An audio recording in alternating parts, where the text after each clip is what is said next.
ప్రతి ఒక్కరూ కూడా వాళ్ళ వాళ్ళ స్థాయిలో రెడ్ బుక్స్ అని చెప్పి రెడ్ బుక్లు పెట్టుకొని ఉంటారు. చంద్రబాబు నాయుడు స్థాయిలో చంద్రబాబు నాయుడు ఒక రెడ్ బుక్, లోకేష్ స్థాయిలో లోకేష్ ఒక రెడ్ బుక్, ఎమ్మెల్యే స్థాయిలో ఎమ్మెల్యే ఒక రెడ్ బుక్, మండల స్థాయిలో మండల నాయకుడు ఒక రెడ్ బుక్, గ్రామ స్థాయిలో గ్రామంలో ఇంకో రెడ్ బుక్, గ్రామ స్థాయిలో ఇంకో నాయకుడు గ్రామ స్థాయిలో ఇంకో రెడ్ బుక్లలో పెట్టుకొని ఏం చేస్తూ ఉన్నారు? అతి దారుణంగా అన్యాయంగా ఆస్తులు ధ్వంసం చేస్తూ ఉన్నారు. రాష్ట్రం మొత్తం దాన్ని చూస్తూ ఉంది, కానీ ఎవడు మాట్లాడడం లేదు.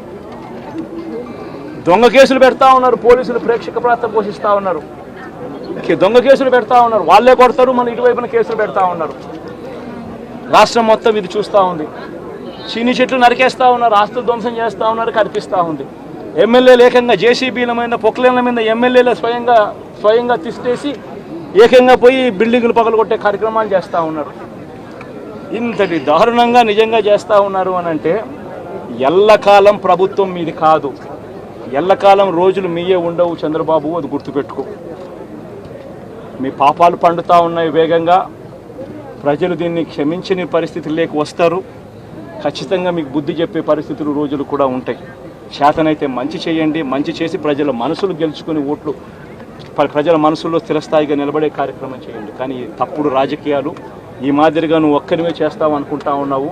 ఇదే మాదిరిగా కొనసాగితే రాష్ట్రంలో ఒక తప్పుడు సాంప్రదాయానికి నువ్వు నాంది పలుకుతా ఉన్నావు. నువ్వు వేసే ఈ బీజం, నువ్వు వేసే ఈ తప్పుడు సాంప్రదాయం, రేపొద్దున నువ్వు వేసే ఈ బీజం చెట్టు అవుతుంది. రేపొద్దున నువ్వు ఏదైతే ఇత్తుతావో అదే పండుతుంది. రేపొద్దున మళ్ళీ మీ గ్రామాలలో మీ కార్యకర్తలకు ఇదే పరిస్థితిని ఇదే మాదిరిగానే మళ్ళీ జరిగే కార్యక్రమాలు కూడా జరుగుతాయి. అటువంటి తప్పుడు సాంప్రదాయాలు దయచేసి ఇప్పటికన్నా ఆపండి. నాయకులుగా ఉన్న మనలాంటి వాళ్ళం ఇలాంటివి ప్రోత్సహించకూడదు. ఇలాంటివి ఎవరు తప్పు చేసినా తప్పు అని చెప్పే కార్యక్రమం నాయకులుగా మనం చెయ్యాలి. కానీ దగ్గరుండి ఈ మాదిరిగా ప్రోత్సహించడం అతి దుర్మార్గమైన కార్యక్రమం. దయచేసి దీనికి ఫుల్ స్టాప్ పెట్టే కార్యక్రమం ఖచ్చితంగా చెయ్యండి చంద్రబాబు అని చెప్పి సందర్భంగా మరొక్కసారి చంద్రబాబును ఈసారి హెచ్చరిస్తున్నామని కూడా చెప్తా ఉన్నాం. అంటే మళ్ళీ ఏం మాట్లాడిన కాంట్రవర్సీ అవుతుంది, ఎందుకు లేండి, ఒక ఇష్యూ నడుస్తుంది కదా, దాన్ని అడవనేయండి.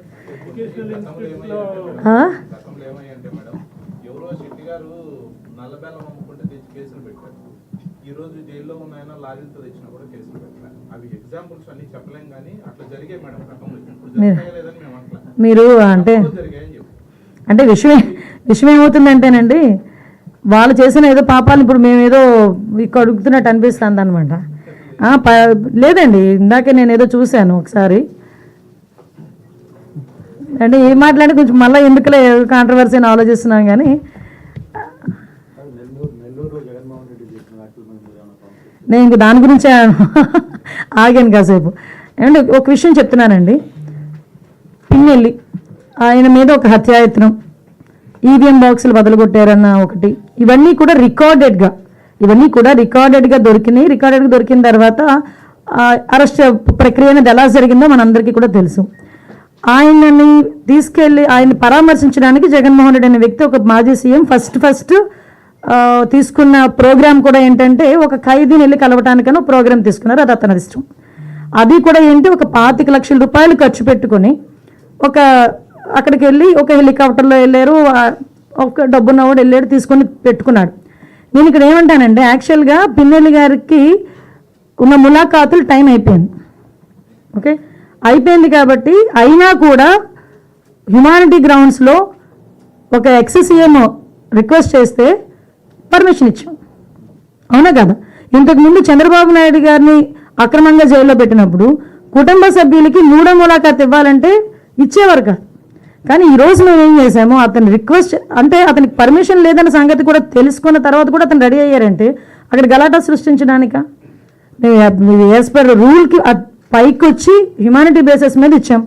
అఫ్ కోర్స్ ఈరోజు మేము చాలామంది చెప్తున్నారు దండోపదండాలకు వెళ్తున్నారు, అలాగే వెళ్తున్నారు, ఇలాగ వెళ్తున్నారని. నేను ఒకసారి ప్రిజెన్స్ ఐజీ గారితో కూడా మాట్లాడినా, అసలు ఎంతమంది ములాఖాతులు వెళ్తున్నాయి, యాజ్ పర్ రూల్ ఎలా వెళ్తున్నాయి, మేము అన్నీ కూడా మాట్లాడుకుంటున్నాం. ఆయన బయటకు వచ్చి ఈరోజు బయటకు వచ్చి అక్రమంగా అరెస్టులు చేశారు. అక్రమంగా ఏం సీసీ ఫుటేజ్ చూసిన వాళ్ళు ఎవరైనా అక్రమ కోర్టు ఇచ్చిందండి అతను అరెస్ట్ చేయమని? దేని మీద బెయిల్ వచ్చిందండి? ఇప్పుడు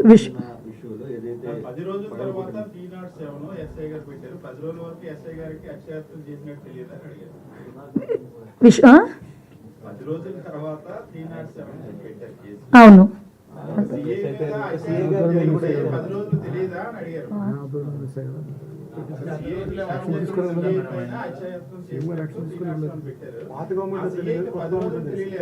అదేనండి, పాత గవర్నమెంట్ పెట్టనివ్వలేదు, కొత్త గవర్నమెంట్ వచ్చిన పెట్టారు.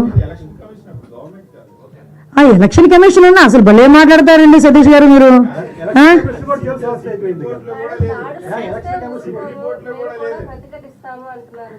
దాడులు ఎవరు చేశారు ఈ రోజుకి నాకు చెప్పండి. దాడులు ఎవరు చేశారు? దాడులు చేసినట్టు ఎక్కడైనా రికార్డెడ్గా ఉన్నాయా? ఎవరైనా కంప్లైంట్ ఇచ్చారా? ఏదైనా త్రూ రూల్ ప్రకారం చేస్తున్నాము. రూల్ ప్రకారం చేసేటప్పుడు దాన్ని కూడా దాడుల కింద మాట్లాడుకోవాలనుకుంటే మరి గత 5 సంవత్సరాలు చేసింది ఏమనుకోవాలి మేము? గత 5 సంవత్సరాలు చేసింది ఏమనుకోవాలమ్మా? స్టార్ట్ అయిన దగ్గర నుంచి మొదలు పెట్టారు కదా, ప్రజావేదిక కూల్చిన దగ్గర నుంచి మొదలు పెట్టారు కదా. మాలాంటి అందరి మీద కూడా 20, నా మీద ఒక 23 కేసులు, ఈవిడ మీద ఒక 7 కేసులు. ఏంటవన్నీ? మేము అవన్నీ కక్ష తీర్చుకోవాలని మేము మాట్లాడలేదు కదా. కక్ష తీర్చుకోవాలనుకుంటే వేరేగా ఉండేది. కానీ ఈ రోజుకి కూడా మేము పబ్లిక్ చెప్తున్నాం, చూపిస్తున్నాం, ఇది ఇలా జరుగుతుంది అని చూపిస్తున్నాం. దానికి ప్రతీకార దాడులు ఎక్కడ జరిగినాయని? ప్రతీకార దాడులు అంటే రెచ్చగొడుతున్నారా ఈరోజు వచ్చి?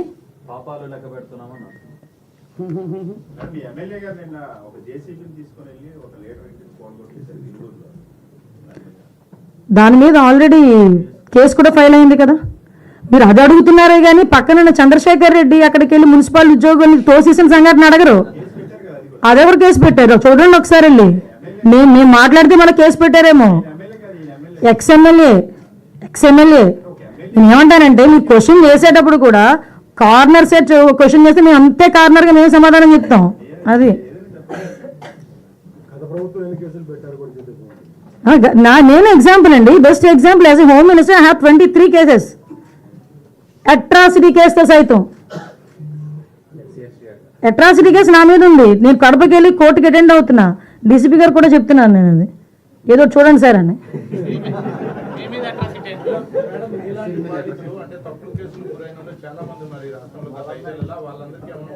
కంపల్సరీ సార్, ఏదైనా త్రూ లా ఏదైతే యాజ్ పర్ లా ఎలా అయితే వాళ్ళకి వెసులుబాటు వస్తుందో మేము అలా చేస్తాం డెఫినెట్గా. ఎందుకంటే అక్రమ కేసులు ఎవరు కూడా భరించాల్సిన అవసరం లేదు కదా. కొన్ని ఛార్జ్షీట్ వేసి ఉన్నాయి, కొన్ని ఛార్జ్షీట్ వేయని ఉన్నాయి, చాలా ఉన్నాయి ఇష్యూస్ అన్ని. బట్ అన్నిటి మీద ఎంక్వైరీ చేస్తామండి, రీ ఎంక్వైరీ చేయించి అవి కానీ అక్రమం అని తేలితే కనుక వెంటనే ప్రభుత్వం నిర్ణయం తీసుకుంటుంది. Okay, thank you.